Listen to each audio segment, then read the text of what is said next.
Congress government లో మీరెవరు భయపడే అవసరం లేదు నేను చెప్తా ఉన్నా పోలీస్ సోదరులారా మీకు మనవి చేస్తా ఉన్నా మీరు అనవసరంగా గ్రామాలలో చిచ్చులు పెట్టి సోషల్ మీడియా పోస్టులు పెట్టిన వాళ్ళని కూడా బెదిరిస్తా ఉన్నారు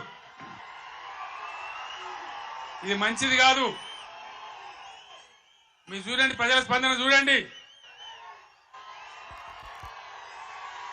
నేను అడుగుతా ఉన్నా మీకు పోలీసులకు రాజకీయాలు ఎందుకండి ఏమక్కర్నే మీకు రాజకీయాలు ఇలా ఎవరికి అధికారం శాశ్వతం మేము 10 ఏళ్ళు ఉన్నాం ప్రభుత్వంలో మా మీద కూడా కొన్ని కుక్కలు మొరిగినా కానీ ఏమని పాపాన వాడిపోతాడన్నాం కానీ మేము ఈ దౌర్జన్యాలు చేయలే మేము ఉన్ననాడు కనుక పోలీసులు ఇయ్యాల చేసే దౌర్జన్యాలు పోలీసుతో చేయిస్తే ఈ కాంగ్రెస్ వాడు ఒక్కడు మిగులునా అసలు ఈ రాష్ట్రంలో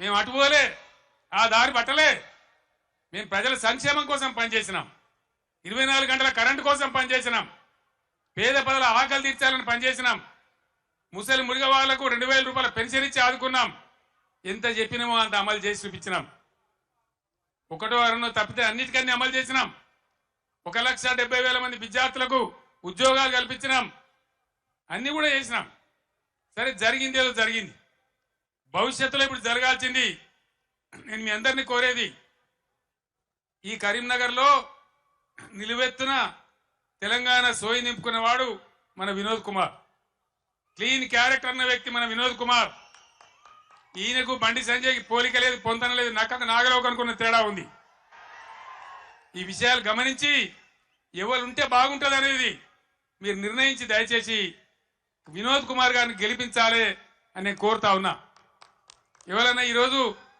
కాంగ్రెస్ వాడు కానీ బీజేపీ వాడు కానీ గుండెల నిండా జై తెలంగాణ అంటాడా ఎవరనాలి మళ్ళా ఇదే గులాబీ జెండా ఇదే వినోద్ కుమార్ ఉపన్యాసం మొదలుపెట్టేటప్పుడు ముగించేటప్పుడు 2 సార్లు గుండె పగిలిపోయేలాగా జై తెలంగాణ అన్నాడు నేను కూడా మీ అందరినీ కోరుతున్నా ఆనాడు 17 నాడు 2001 మే 17 ఎట్లయితే సింహగర్జన చేసినామో అదే విధంగా ఇలా మత సామరస్యంతో కులం మతం జాతి లేకుండా అందరం కలిసి ముందుకు పోవాలి అందరం గొప్పగా బతకాలి ఇయాలనే రంజాన్ ప్రారంభమైంది తెలంగాణ వ్యాప్తంగా ఉన్న ముస్లిం సోదరులందరికీ ఈ కరీంనగర్ వేదిక నుంచి నేను రంజాన్ శుభాకాంక్షలు తెలియజేస్తా ఉన్నా రంజాన్ ముబారక్ కూడా తెలియజేస్తా ఉన్నా అందరం కలిసి తెలంగాణ జాతి యావత్తు ఏకతాటిపై నిలిచి కుల మతాలకు అతీతంగా అందరం బాగుపడే కోసం మళ్ళా ఈ గులాబీ జెండా ఉంటేనే తెలంగాణకు రక్ష కాబట్టి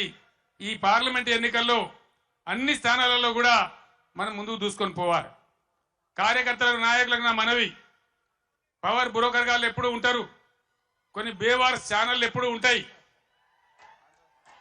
బీఆర్ఎస్ పుట్టినాడే అన్నారు ఇది మకల పుట్టింది పుబ్బల పోతుందని పుబ్బల పోలే మీ ఈపులే పలిగినాయి బిడ్డ ఎక్కడి దాకా మిమ్మల్ని ధర్మం మీకు తెలుసు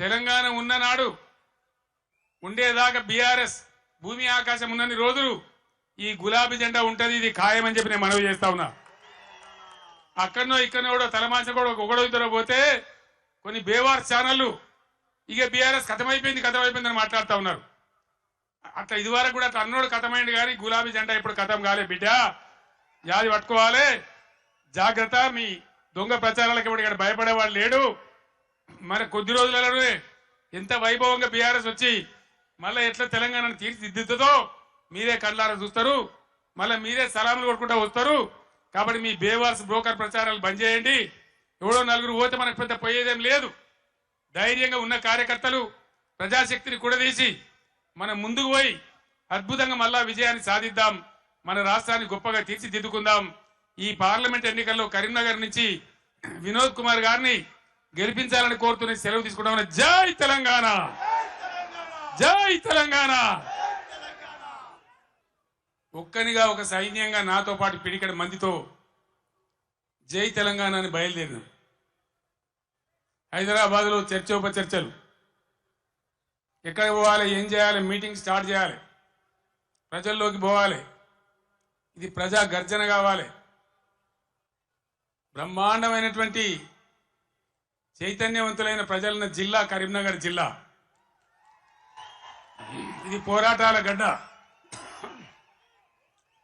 ఇక్కడి నుంచే ప్రారంభించాలని భావించి ఇదే ఎస్ఆర్ఆర్ కళాశాల మైదానంలో ఇదే రాత్రి సమయంలో మే 17వ తేదీ 48 డిగ్రీల ఎండ అయినా కూడా ప్రజల చైతన్యం ఉన్న జిల్లా అని చెప్పి తెలంగాణ ఉద్యమం కోసం ఊపిరిలూదాలని నమ్మి ఇక్కడికి వస్తే ఆనాడు మీరు తెలంగాణ జెండాను ఆకాశమంతా ఎత్తిన గడ్డ ఈ కరీంనగర్ గడ్డ. ఎత్తి కార్యాచరణ చెప్పి నేను ఉద్యమం కోసం బయలుదేరిన తర్వాత కథంతా మీకు తెలుసు. మీరే కథానాయకులు, మీరే నన్ను ముందుకు నడిపిండ్రు. కానీ కాంగ్రెస్ పార్టీ ఎటువంటి పార్టీ? నువ్వెక్కడిదోయా, మాతో నువ్వు గెలిచినావు కేసీఆర్, అసలు నీకు లెక్కేంది, నీ బిషాదేంది అని మాట్లాడితే ఆనాడున్న కేంద్ర మంత్రి పదవిని ఎంపీని కూడా నేలకేసి కొట్టి రారా నా కొడుక కరీంనగర్ కన్నా నేను మళ్ళీ ఇక్కడికి వచ్చిన. ఎన్ని కోట్లు ఖర్చు పెట్టినరో, ఎన్ని మాయోపాయాలు చేసినరో, మొత్తం రాష్ట్ర ప్రభుత్వం ఎన్ని గింగిరాలు కొట్టిందో మీకు తెలుసు నాకంటే ఎక్కువ. కానీ బ్రహ్మాండంగా మళ్ళొక్కసారి ఇది పదునైన కరీంనగర్ గడ్డ బిడ్డ, ఇది తెలంగాణ అడ్డా అనే పద్ధతిలో 2.5 లక్షల మెజార్టీతో నన్ను గెలిపించి మరొక మారు తెలంగాణ చైతన్యాన్ని చాటిన గడ్డ ఈ కరీంనగర్ గడ్డ. రాజకీయాలలో పరిణామాలు జరుగుతుంటే మనం మంచిగా చేసినాం, తెలంగాణ సాధించినాం. నేను మీకు ఒకటే మాట మనవి చేస్తా ఉన్నా, కొన్ని సందర్భాలలో అత్యాశకో దురాశకో లేదా మరో రకంగానో ప్రజలు మోసపోతారు. మొన్న కూడా మోసపోయి కాంగ్రెస్ పార్టీని గెలిపించారు. ఈరోజు 3 నెలల లోపలనే 100 రోజుల్లోనే ప్రజలు ఏం జరుగుతుందో మీకు తెలుసు. మీరందరు గ్రామాలలో ఉంటారు. ఏం మాట్లాడతామంటే మేము ఎక్కువ ఇస్తాం, మీకు 6 సందమామలు పెడతాం, 7 సూర్యులు పెడతాం అని మాట్లాడింది. రైతు బంధు 15,000 వేస్తాం, కళ్యాణ లక్ష్మికి తులం బంగారం కల్పిస్తాం. ఇవాళ నోటికి మొక్కాలే 420 హామీలు ఇచ్చింది, బయలుదేరింది. ఇవాళ ఏం మాట్లాడుతుండ్రు? రైతు బంధు అడిగితే చెప్పుతో కొడతామంటాడు ఒక మంత్రి.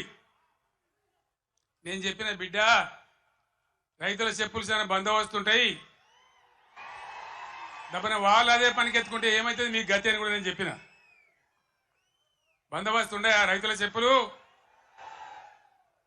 మంత్రిగా ఉన్న వ్యక్తి రైతు బంధు అడిగితే చెప్పుతో కొట్టుకుంటాడు. ఇంకెవడో సన్నాసిగాడు కూడా అంటాడు. అంటే ఏందన్నట్టు?